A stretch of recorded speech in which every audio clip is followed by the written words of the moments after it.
Here we are in brunch with Brian this morning. And today I'm going to talk about being happy at work. Happy at work.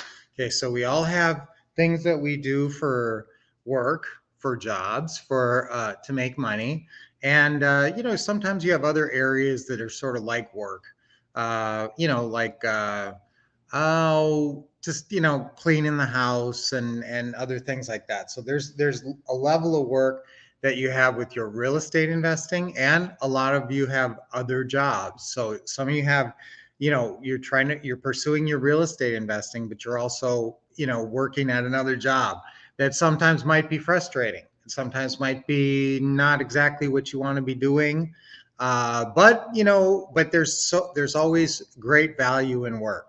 So today I'm going to talk about being happy at work. So if you have challenges at your job, of keeping a positive attitude, then we're going to talk about the 5 aspects, the 5 things that will make you happy at work. All right. So I'm going to dive into those. Happy at work is a really important thing because we all have to work. We have to work for a living, most of us. And so you want to have a very positive attitude about your work. So I'm going to tell you the 5 points right now that I'll go more in depth on Teaching Tuesdays. Of course, we got Teaching Tuesdays today, which we always love, and that's later today. That's at 4 p.m. Pacific, 7 p.m. Eastern, and repeated 3 hours later if you missed the first run. So there's 5 aspects to being happy at your job, happy at work. And even if you're not in the ideal job, you can maintain a positive mental attitude. And that's the first step. That's what we call the first key to the 5 keys of being happy at work. So the 5 keys of being happy at work is number one is a positive mental attitude. And that really sort of involves a couple of things. How do you have a positive mental attitude?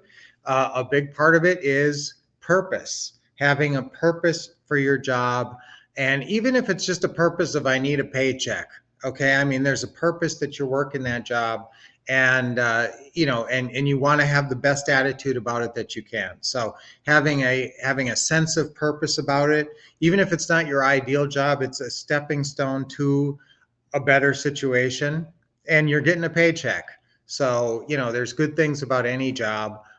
Mainly you're getting paid, but there's other things to value. So some kind of sense of purpose. I want you to try to find a sense of purpose. And maybe it's just helping customers, helping people. That's a purpose. So if you have a job where you're helping people, that's good. That's you're adding to the positivity and the happiness in the world. So whatever your job is, I want you to have a positive mental attitude about it. The first thing is having a purpose, a sense of purpose. And the second thing is really simple. And you're gonna, I don't know if you're gonna roll your eyes on this one, but it's actually cheerful and energetic demeanor. Cheerful and energetic demeanor. So your demeanor is how you look, your appearance, your expression on your face. Actually, your demeanor is made up of 4 things: your tone of voice, how you move, the look on your face, and your bodily and the tone of your voice, the tone of your voice. So those are all kind of parts of your demeanor. So if you have a very positive tone in your voice, excited and motivated, okay, that's good. If you have a big smile on your face, what do we always talk about here? Is smiling. We talk about it all the time, putting a smile on your face. That's a huge thing for being happy at work. I'll tell you, that's my biggest secret of life. I don't talk about it, as much as I probably should, even though I talk about it every brunch with Brian. I talk about having a smile and putting a smile on your face and smile therapy. And at any time during the day, and it sounds kind of silly, but motion creates emotion. Motion creates emotion. So if you just plaster a smile on your face, even if you're not feeling it, you will come to feel it. Okay. So, you go, oh, I'm kind of not feeling it today. But then you put a big smile on your face, and pretty soon your mind starts to attract positive thoughts through the law of attraction. And so the law of attraction starts kicking in with your big smile, and you start thinking, well, I guess I'm feeling good for some reason because I got a smile on my face. Well, why am I feeling good? And then all of a sudden your mind will start attracting reasons why you feel good. Tuesdays are fun. I love teaching Tuesdays. Tuesdays is my favorite day of the week. I love teaching Tuesdays, and I love brunch with Brian's, and I love, whatever you love on Tuesday, or whatever you love today, whatever you have on your schedule that's fun. And now if you have stuff on your schedule that you don't love, what are we going to try to do? Keep a positive mental attitude. No job is 100%. I love everything about it. Okay. And it's silly to think that you're going to find some job that you're just going to love every aspect of it. There's parts of it that are a little bit more, either anxiety creating or aggravating in some way. And so I want you to just accept that. That's part of the job, and don't whine about it, and keep a positive mental attitude. No complaining. I don't like the three C's you want to stay away from: complaining, criticizing, and what's the third one? Complain, criticize, or help me out, somebody. Those are the famous three C's. You don't want to complain, you don't want to criticize, you don't want to. I'll think of it. So positive mental attitude is the first step. And again, that's made up of finding a sense of purpose at your work, and also just the simple act of being, motion creates emotion. Okay. So just acting as if. Write that one down. Act as if. So act as if you're happy. So if you're not happy at work, act as if you're happy. And it's amazing how that positive demeanor change will change your mentality. Okay, step 2 is a good fit. All right, you want to find a job that's a good fit for you, and sometimes you can adjust yourself.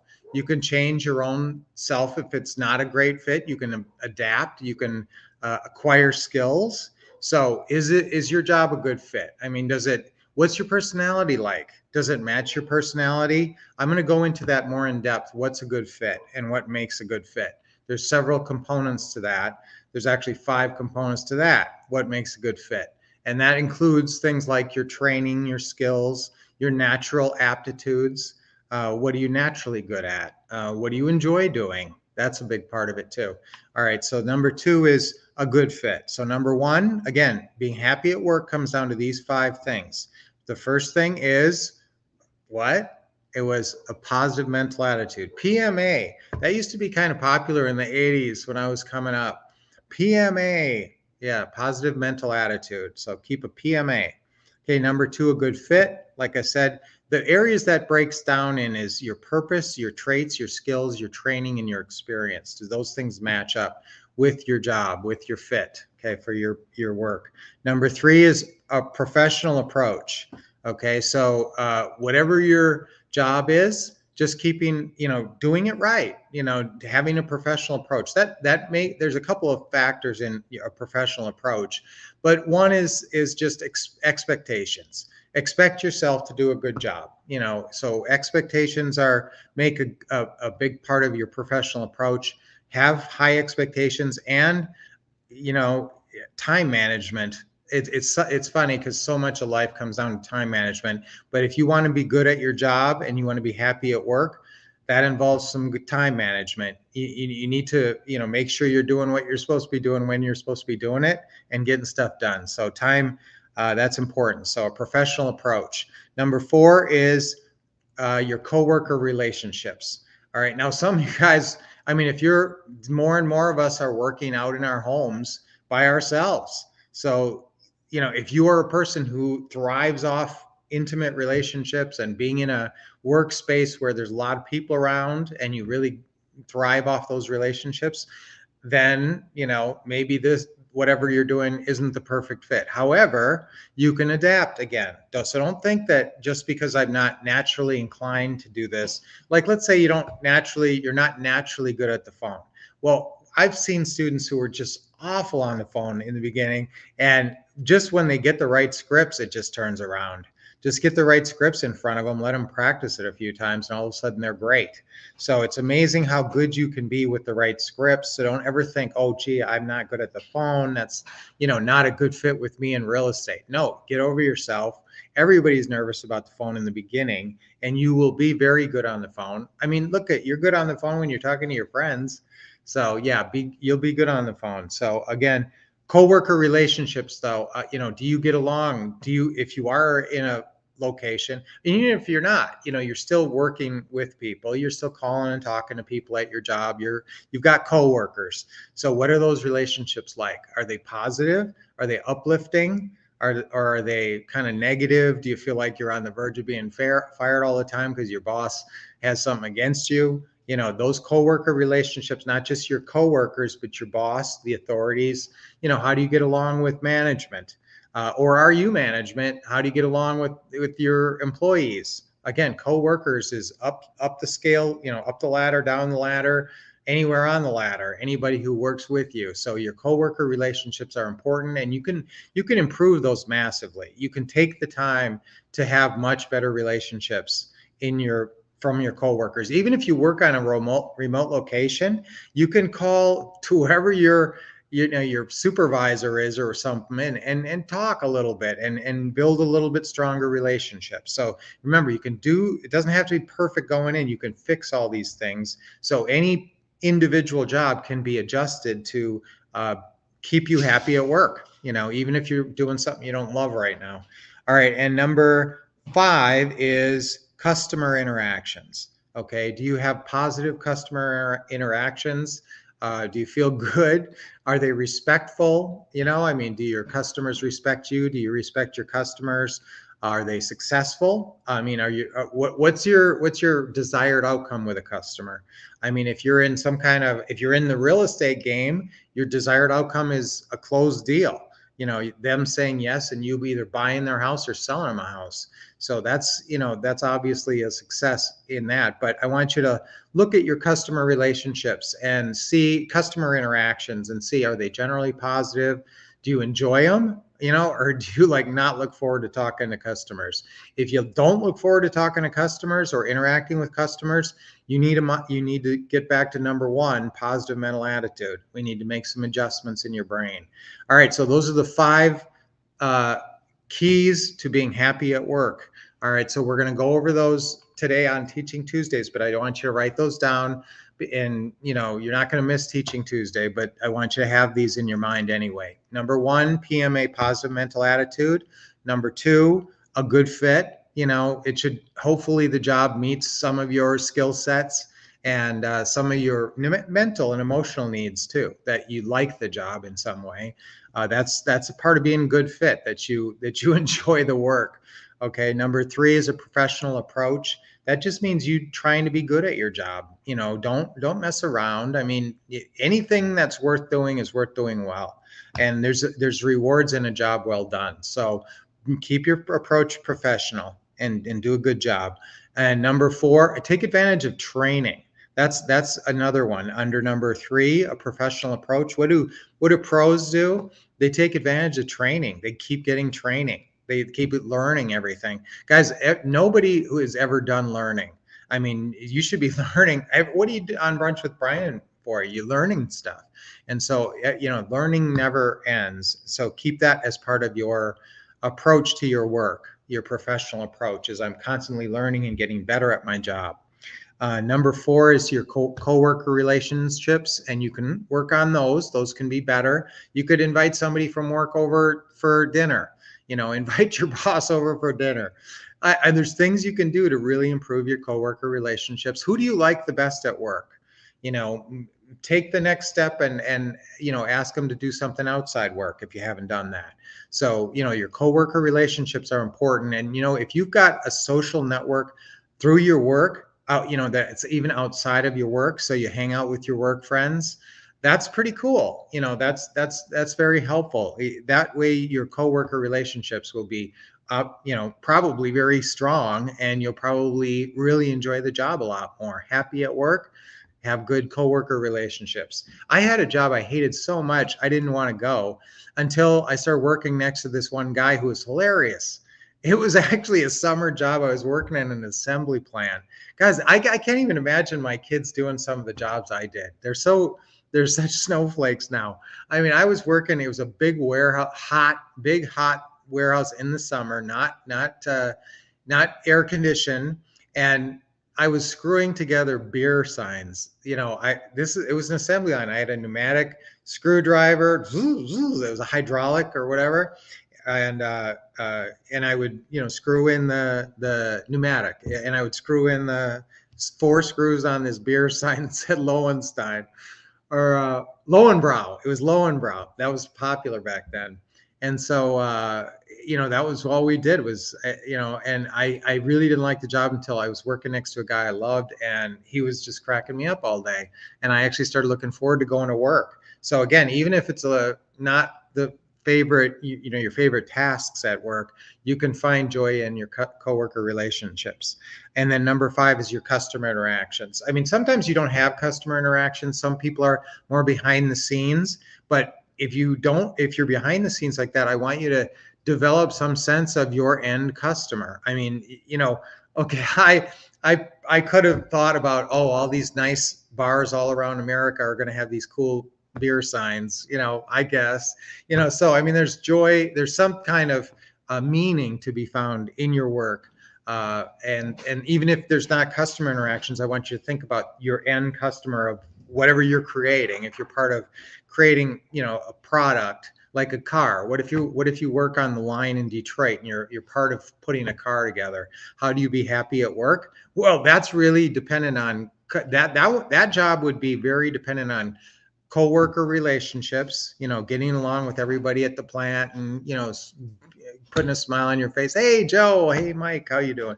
That kind of thing. So that would probably be important for a job like that.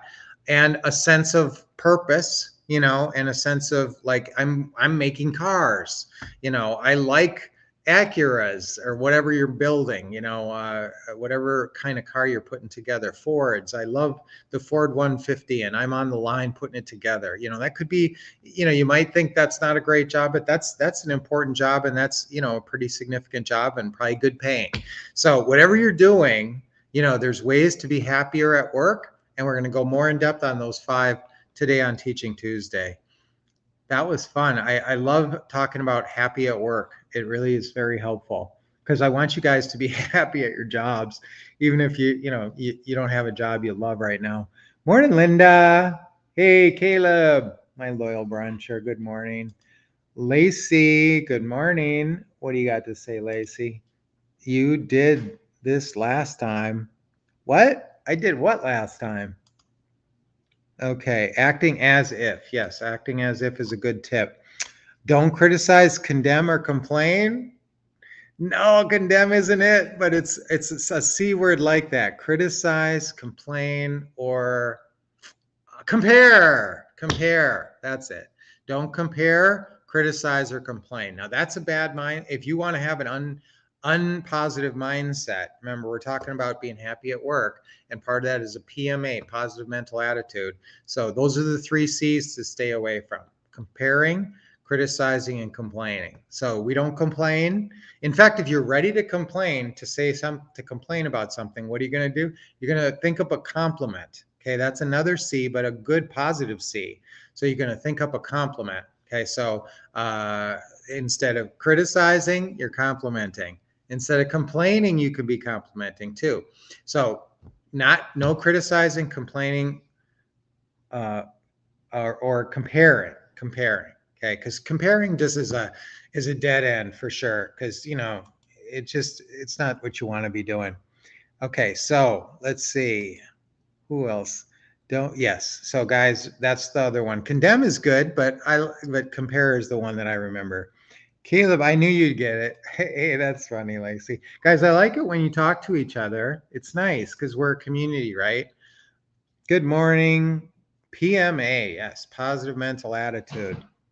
Time management, guys, that's, when we talk about the 5 aspects of your work, professional approach. Number 3, time management is a big part of that. And you know what? If you're wasting a lot of time every day, that's just not as a professional as an approach. And I have challenges with this all the time because I have a pretty unstructured schedule. So I have to put the structure on it. And so if that's the case with you too, let's really look at your time management. Remember, I came out with that role control schedule. If you want that form, I will talk about it today again, but you can ask me for that form, and it's a really cool form that you can write every single day and write out your whole day and know exactly what you, at least know what you should be doing at all times. You know, even if you're not doing it, you should know what you should be doing at all times during the week, right? You guys, yes, we're coworkers, right? Hey, that's funny. That's a good job there. Way to go, Isabel. Yes, you guys are kind of your coworkers, right? Good morning. High expectations come from being willing to do it ugly until we can do it pretty, and having high standards as how we approach. Jim Morris, lifelong fitness. Okay. Tony always has some good ideas and good quotes. Tony's a positive machine there. So give Tony some props. He's always saying smart stuff. Good job, Tony. You always have good contributions every single day. Yes, let's keep it positive at work. Students, okay, yeah, and guys, if you're a teacher, it's like your students are your customers, aren't they? So there's two parts of it: good relationships with coworkers and good relationship and good customer interactions. So if you're a teacher, probably I'd say, yeah, your students are like your customers. And I always would have loved to be a teacher. People used to tell me I should have been a teacher. We used to go down to the kids' school and teach junior achievement, all about business and everything, and that was so much fun. But I love teaching real estate. I love teaching you guys how to make money in real estate. Oh, okay. Yes, that's right. That was funny. That Lowenbrow job. That was hilarious. Okay, guys, but that just shows you can make something good out of any job, right? Oh, look at Dutch. Dutch, you're so positive. What a PMA, positive mental attitude. Okay, yeah. Okay, I got it. Oh, really? I couldn't remember it last time. Oh, that's funny that I did this last time, the 3 season. I couldn't remember compare. Okay, now I got it though. Okay. Oh, head doctor. There you go. Hey, guys, wait till I come out with psych ups. You are just going to absolutely love it. Actually, I have a whole psych up called Happy at Work that you can listen to. And it's like 10, 12 minutes. It's going to be about 10, 12 minutes long. And it'll just super energize you and make you happy at work. Yes. Compliment, compliment, contribute. I love it. Contribute. Another good C. What's up? Good morning, Roger. Glad to see you here, buddy. Keep coming back every day. How can you get that sheet? Okay, guys, anytime I mention a form or something that you want to get a hold of, you just call our office, 888-RICH-NOW, 888-RICH-NOW, or you can send us an email at support@thewolfcouple. The Wolf Couple, and Wolf is with 2 F's, thewolfcouple.com. Anytime you want something, just let us know and we will try to get it to you. Thank you, Isabel. Yes, I love teaching and I am kind of a natural at it. All right, guys. So, wow, I really, really, really went way, way long today. So, sorry about that. So, guys, what's our affirmation? I'm happy at work. Ready? 3 times on 3. 1, 2, 3. I'm happy at work. I'm happy at work. I'm happy at work. Yeah. Now, 3 deep breaths with a big smile. Let it go. And another deep breath. Sorry, I went so long. Normally I try to keep around 10, 15 minutes. One more. And okay, that's awesome. All right, guys. Until I see you tomorrow. Oh no, Thursday. I was going to see you today on Teaching Tuesday, and then I will see you tomorrow. I'll see you Thursday back here on Brunch with Brian. Okay, so keep it positive. Keep your PMA, positive mental attitude going, and see you next time on Brunch with Brian.